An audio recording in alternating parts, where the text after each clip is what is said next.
عزیزانو لوی خطرناک ټیم چې دی په زندګۍ کې هغه د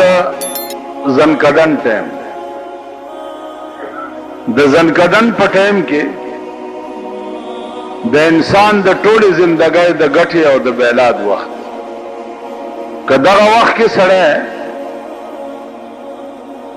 د لغزش د شیطان نه محفوظ پاتې شو خو عمر له کامیاب شو،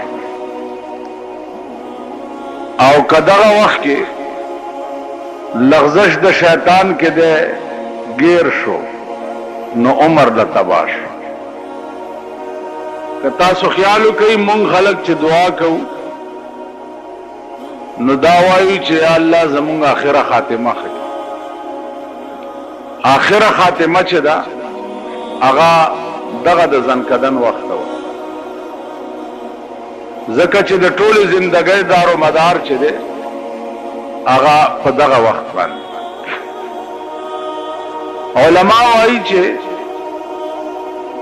د زنکدن په وخت کې سړی ډېر سخت تږی وي، او دا وخت کې دی دا وایي که دا د ټولې دنیا دریابونه زما په دې خوله کې څوک راواچوي نو زما تنده به پې دفن شي. دغه وخت کې شیطان ورته ولاړي او یو لوی کټوره لاس کې نیولې او دې سړي ته وایي چې تو وایه چې دوه خدایان دي نو دا یخې اوبه به درکړي. نو دکه دنیا کې ژوند د ایمان په کمزورتیا کې تیر کړی وي نو د هغه وخت کې وایي چې دوه نه درې دي خو دا اوبه راکړه. نو هغه کټوري کې علما لیکي چې اوبه هم نه وي د شیطان پکې متیازې کړي، هغه توی کی او ورته وایي چې عمر له مې د بیړه تباه کړه. نو زما عزیزانو عرض دا انکشاف څنګه شوی؟ مولانا تھانوی رحمت الله علیه لیکلی چې یو بزرگ وفات کېده نو لوی لوی علما ورته ناست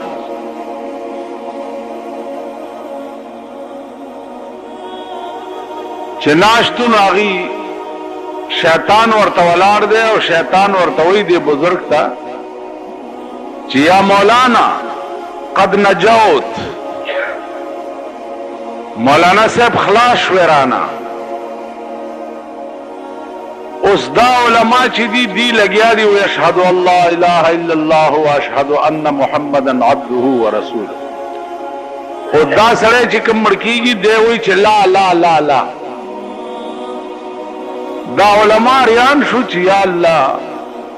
مونږ شهادت وایو او دی وایي چې لا لا. د دې خدا معنا چې زه د الله د توحید اقرار نه کوم دا خو غرق شو. په دې کې د خدای شان او د دې سړي تبه وشلېده او حالت یې لږ ښه شو.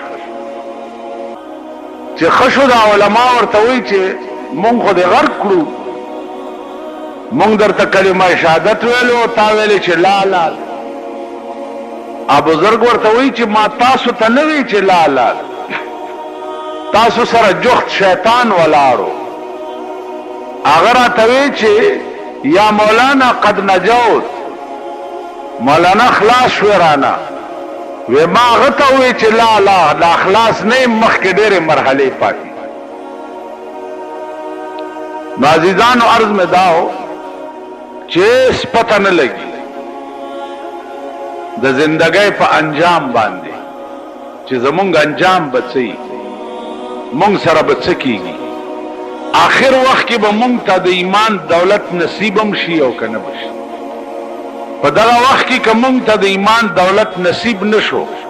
نو ابدالآباد دپاره هم بیړه تباه شوه، بیا به نه کېږي. که په دغه تمه یې چې د مرګ نه وروسته دا خاتونه ماتونه در پسې چا وکړه را وکړه جوړ په دې به وبخلی شي، دا باته یې غوږ نه وباسئ، په دې نه کېږي. چې د ځنکدن په وخت کې ایمان بیلې کدا ټوله دنیا در پسې څوک خیرات کی د یو کنجه کې عمره خیرات بنه در رسي خیرات هغه سړي پسې فایده کوي چې کم د ایمان دولت وګټلو د ځنکدن په وخت او چا چې ایمان بیلو دو نو کافر د دنیا تیر شو کافر پسې خیراتونه کول څه سود نه لري نو عرض میں دا ہو چې توبه چې دا پدې کې تلوار پکار د ژوند پتن لګي استوي زل ازوان ما چې زما څخه د کوم به اخر کې و بیا توبه واس که قدرت داسې مرګ تا تراولي چې اکسیډنټ وکي لارای موټر کې روان او یو غړپ شي غړا سره در نساوتی د توبې توفیق درته نصیب نشي یا د هارت فیل شي روانه پلار اورد دی ودری توبه ته چې برابرېږي بیا دې خپل اگري تشي تاسو خیال را نو د دې وجنه چونکې د ژوند او د ساوتو پته نه لګي نو توبه کې چې ده تلوار پکار ده الله دې توفیق مونږ او تاسو ټول ترګي عزیزانو مرشو سره اوس د مرګ نه وروسته علما وایي چې د دې مړی دوه حالت دي کدی مړی ایمان تیر کړي نو د پکور کې لا پکټ کې پروتي او په جنت کې داخلي او کدی مړی ایمان نه تیر کړي او د کافر د دنیا تیری نو دا مړی پکور کې پکټ کې پروتي او په جهنم کې داخلي بیا د کور چې روان کی نو په دلار باندې مراحل دي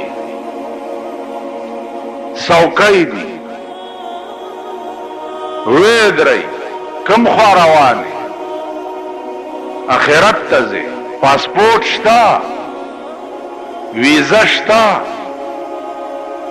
دا غزه تیارې دي کړې دي وړاندې نه دی الته بندوبست کړې دي بیا د کور نه تر قبر پورې دا مراحل چې تیشي او بیا قبر ته یوس او په قبر کې کیږي قبر کې کیږي او خاورې په واړی او خلق ته روان شي نو حدیث کے راضی جناب رسول اللہ صلی اللہ علیہ وسلم فرمائے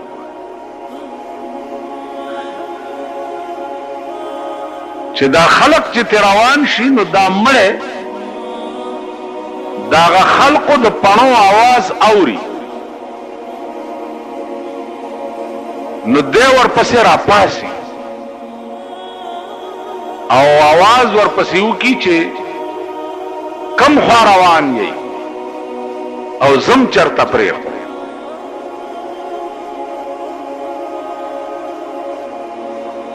عزیزانو د فتنه دور ده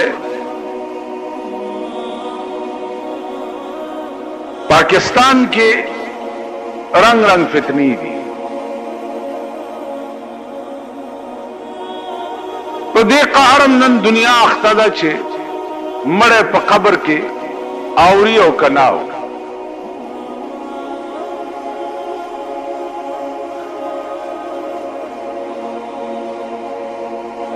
پیغمبر فرمایلی دي چې مړه په قبر کې اوري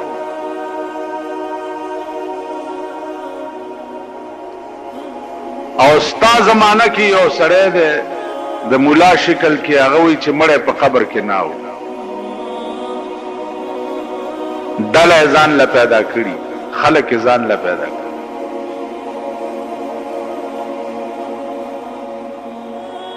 اوس د دې علاج څه دی د دې علاج چې دی هغه زنه ما او نته د دې علاج چې دی د ملک صحیح قانون دی چې د ملک قانون صحیح وو نظم و ضبط صحیح وو بیا ته وګوره چې په ملک کې څوک غلطه خبره وکړي اوس ازادي ده کڅو کوئی مړی اوري او کڅو کوئی نه اوري او کڅو کوئی مړی ټوپونه وي او کڅو کوئی مړی غړیږي په قبر چا چې څووي بس. نو عرض میں داو چې مړ په قبر کې حدیث کې راغلي دي چې هغه आवाज د پڼو داول. بیا حدیث کې راځي چې رسول الله صلی الله علیه وسلم فرمایي چې خلق تلار شي نو آتاهم ملکان، دو ملائکی ورته راشي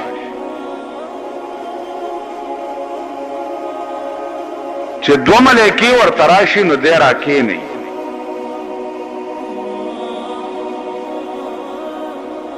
د دغه ملائکو دو حالت ای. یو حال دای چې په ډېر ښایسته شکل کې راشي، یو حال دای چې په دومره بدرنګ شکل کې راشي چې سړی ورته وګوري نو د هغه نړه بوټ وځي. نیک سړي ته په ډېر ښایسته شکل کې راشي او بېدینه سړي ته په ډېر بدصورته شکل کې راشي. چې کېنئ نو اول تپوس دا کوي، اول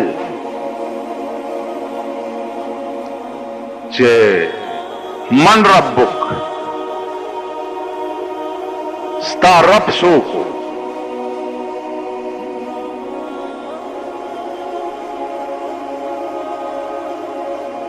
اوس که رب سره دې سړي سره تعلق ساتلی نو به وایي چې ربي الله وکړه.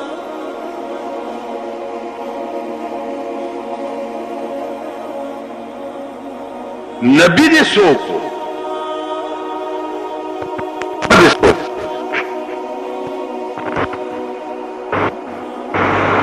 د دې مړي دوه حالت ای.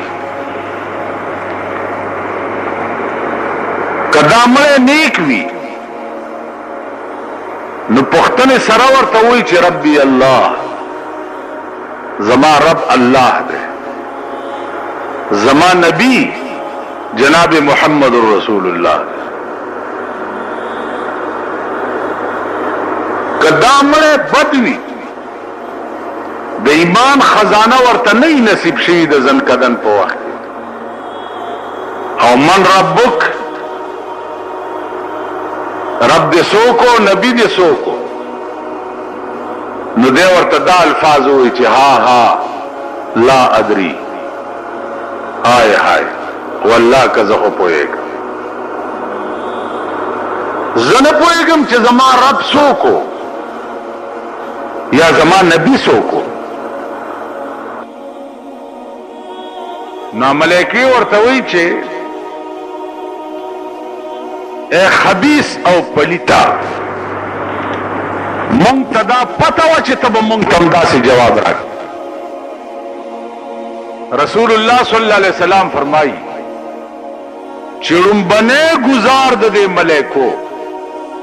چې دلی ورکي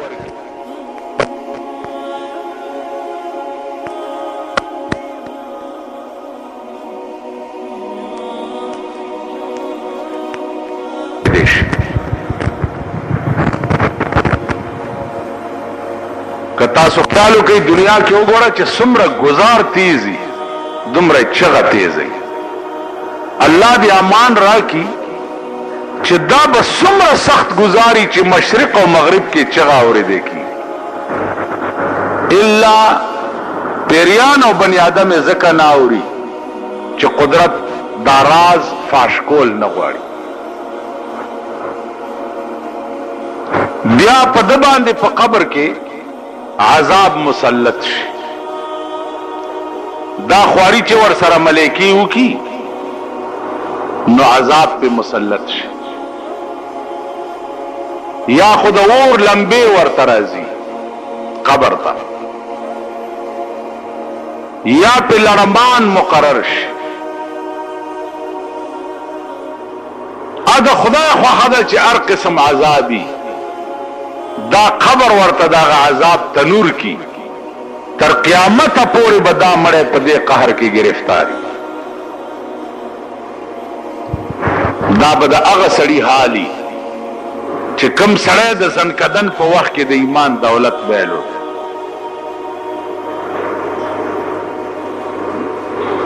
ایمان ګوره دا یاد لرئ، یقین او تصدیق ما جاء به النبی توای. رسول الله صلی الله علیه وسلم چې کم شی د الله نه راوړی دی پاغه یقین کول دیتا ایمان وای. دغه یقین کده زنکدن په وخت کې چا بیلو دو نو عمر لتباش، او کدا یقین د زنکدن په وخت کې وګټلو نو عمر له بیره پار چا وګټلو. ملائکه رااله او تپوس ته وش. حدیث کې راځي چې د ملائکو سره د رسول الله صلی الله علیه وسلم تصویر وی. تصویر هغه تصویر دې مړی ته وخی ورته داسې وای چې ما كنت تقول في حق هذا الرجل، تا په دنیا کې د دې سړي متعلق څه خیال دته وګور. دې چې ورته داسې وګوري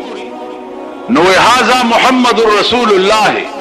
وآمنا به، دا جناب محمد رسول الله دے او ما په دې ایمان راوړیو. ا تصویر تبهو استداوی چې مونږ لیدل نه دي نو مونږ به تصویر څنګه پیژنو. عزیزانو دی دنیا کې پار سړی دا لازم دي چې هغه خصائل نبوینا د پیغمبر تصویر زده کوي. دا بس زده کوي چې د رسول الله صلی الله علیه وسلم لاسونه څنګه وو، دا غخپې مبارکه څنګه وي، دا قدمونه مبارکه څنګه وو،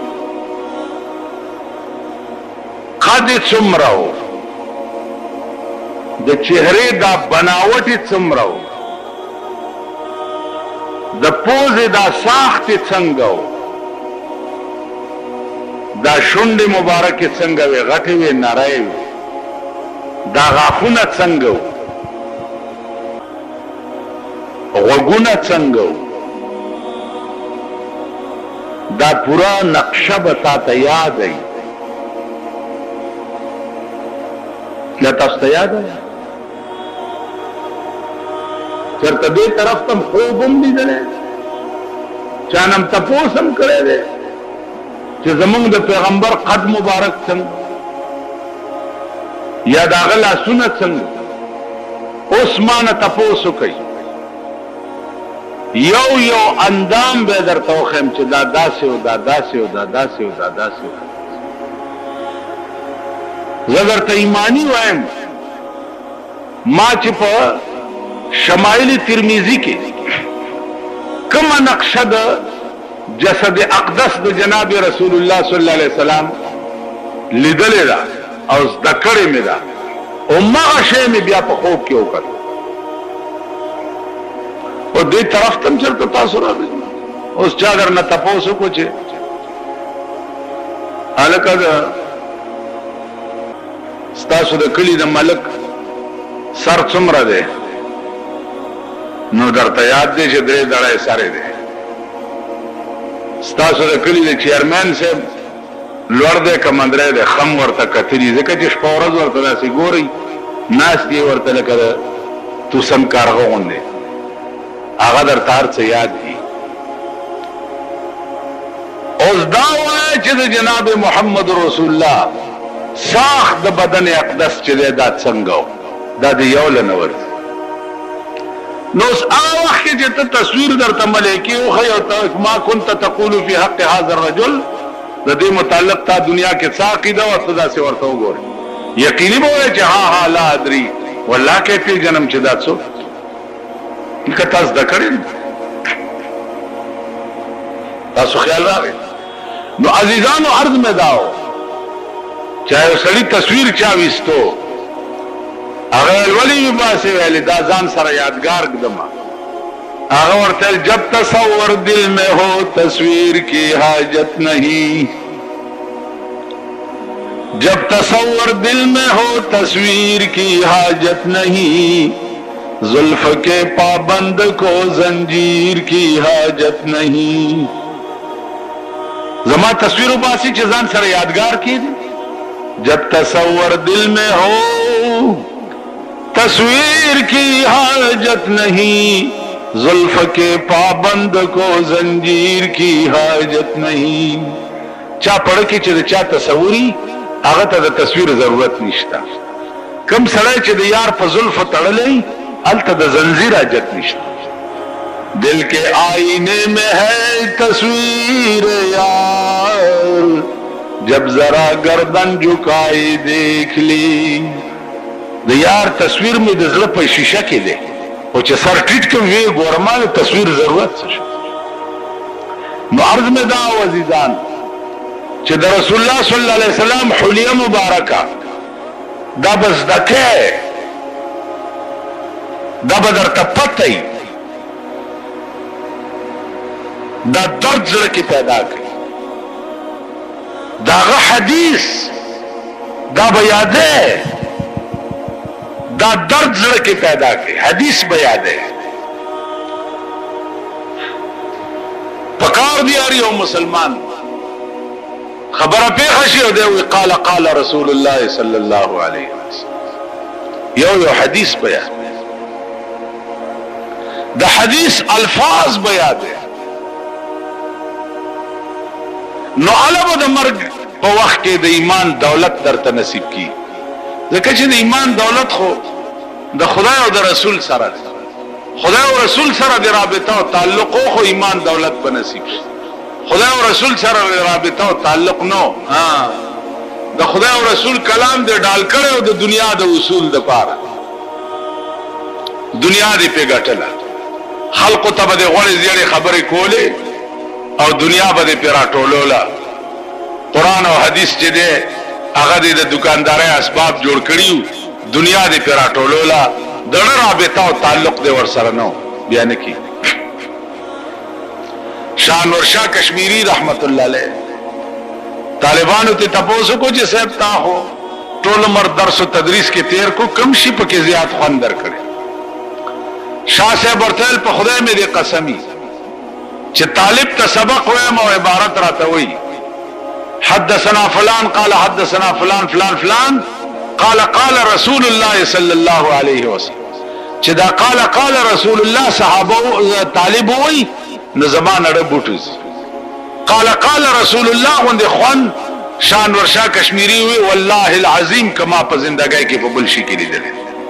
چې قال رسول الله صلی الله علیه وسلم نو زما عزیزانو مونږ منځونم کوو او د سنم کوو کوشش کوو خکارونم کوو دې لپاره چې کوم یو درد ده په زړه کې درد هغه درد زمونږ پړ کې نشته او هغه درد چې په زړه کې نو بیا هم کار نه جوړیږي په کار دی چې درد زمونږ کې پیدا شي او الله دې وکړي چې پیدا شي نو عزیزانو عرض میں داو چې قبر کې دا الله او د رسول متعلق صحیح سوال جوابو کې نو دا قبر روضه من ریاض الجنه د جنت د باغچونه یو باغچه په جوړ شي څنګه باغچه جوړ شي عیسی علیہ السلام یو مړ راځوندې ورته زما د قوم ته وایا تا باندې لاندې سال تیر شوی هغه صاحب نور خبر نه ما او چې مر شما خاخ کلم او خلق را نه لاړ سکسان را الله سره ملاو کو نور را بیا نور را چاوي زستا منځما چاوي زستا روجای ما چاوي دیخی طرف ته چټول را نه پاکړ کای او ته ماړه کې خیالو کو چې ته आवाज دلته څه کې تم ور پسې ځه وی پاخی طرف ته کړکای زمو وتم چې ګورم یو بهترین باغ دی ولی پکې بیگی زدا ولی په غاړه کېناستم او دس مې کولو چې مانځه وخت دی. حدیث کې راځي چې سړی مړ شي او په قبر کې خښ کی هر ټیم چې خو په د باندې د قبر وخت چې دی زیړی مازیګري. یو جنۍ رااله او ما ته وی چې کاکا دلته منځونه نشته، بس دنیا کې دي چې سکړی دي کړی دي او دلته مانځه. و ما هغه له داسې ټیلا ورکړه چې منځ نه مې څنګه منې کې. و دا هغه غاړه کې هار او هغه وشلید. و راته وی چې اوس خو دې والله کا پرېدم چې دا هار دې ټیک کړی نه. و د تار یو سره غیونی او یو ماونی عمل غلرم پکې پیرلې او خبرم کولې. اپ هار لا پیرلې شوی نو چې تا आवाज وکړو او ضرورت. عیسی علیہ السلام فرمایل قوم ته چې د دې مړي سلور زره کال وشو چې مړ سلور زره کال. نو په سلور زره کال کې د خوشاله وخت په داسې تیرو لکه چې یو غنټه. دنیا کې وګورئ د خوشاله وخت باندې سړی پویم نشي او چې غم پر راشي اړه کې وای چې تا خوشحال لا کلاوي. نو قبر به داسې زیش. الله دې توفیق راکړي چې زمونږ قبرونه هم داسې شي. نو عزیزانو د توبې وخت کلاو ده، دروازه لري ده. تاسو وايي د توبې دروازه توبې سه کوټه نه ده چې دروازه بنديږي او کلاوي. قیامت په قریب کې به نور د دې ځای نه راخیږي دې طرف نه چې قیامت شي، نو بیا به نور د دې طرف نه راخیږي. او دې طرف نه چې په کوم ورځ نور راوخته بیا به څوک چې څنګه دې دغه سي به پاتې شي بیا به توبه نه کوي. اوس نور داسې راخیږي داسې پریوز، بیا به نور داسې راخیږي داسې به پریوز. دا د توبې د بندېدو وخت به چې نور دې خوا نه راوخته هر سړی به ځای په ځای پاتې شي، نه به توبه قبليږي او نه به ایمان قبليږي.